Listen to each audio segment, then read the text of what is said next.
இன்னைக்கு அம்மா அம்மாவை பற்றி தான். அம்மா அம்மா இப்போ கூட எனக்கு ஏதாவது உடம்பு சரியில்லைன்னா எனக்கு எங்கள் மம்மி தான் வேணும்.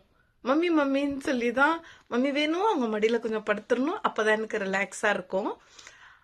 அல்லாஹ் அம்மாக்கு அவ்வளோ பெரிய ஒரு இடத்த கொடுத்துருக்கான்.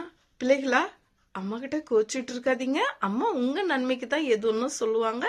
அதனால எந்த வயசுலலாம் பார்க்காதீங்க. குட்டி குழந்தைங்களா இருக்கட்டும், பெரிய மீசை வந்த பெரிய பிள்ளைங்களா இருக்கட்டும், கல்யாணம் பண்ணி கொடுக்குற அளவுக்கு குழந்தைங்க உங்களுக்கு வந்தாலும் உங்க அம்மா உங்களுக்கு அம்மா தான் இல்லையா?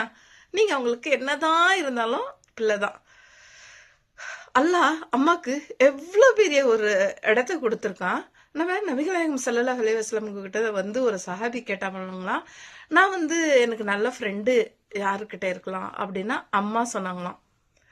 அதே மாதிரி 2-3 வாட்டி கேட்கும்போது கூட அம்மா அம்மா தான் சொன்னாங்களாம். 4வதா தான் அப்பா சொன்னாங்களாம். அந்த மாதிரி அம்மாக்கு அவ்வளோ பெரிய ஒரு இது இருக்கு.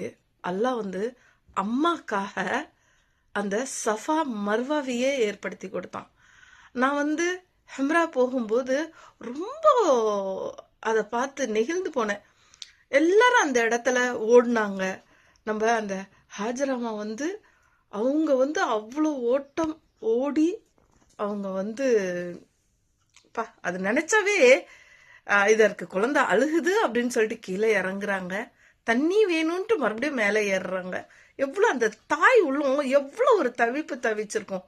நான் துவா கேட்டாலும் அப்படிதான் கேட்பேன், யா அல்லாஹ் அவங்க வந்து அந்த குழந்தைகளுக்காக நீ வந்து ஆபே ஜம்ஜம் தண்ணியை கொடுத்தறியே, அதே மாதிரி நம்ம பிள்ளைகள் என்ன அம்மானு கூப்பிட்ற எல்லா பிள்ளைகளும் நல்லா இருக்கணும் அப்படின்னு சொல்லிட்டு நான் துவா செய்வேன். அதே மாதிரி நீங்களும் உங்க அம்மாக்காக கண்டிப்பா துவா செய்யுங்க. அம்மா இருக்கிற பிள்ளைங்க எந்த கோவமா இருந்தாலும் அம்மாட்ட போய் பேசுங்க. அம்மா வந்து மறுபடியும் கிடைக்க மாட்டாங்க. அவங்கெல்லாம் வந்து எனக்கு அதுக்கு வேலை சொல்ல வரல. Bye, see you, Hafiz.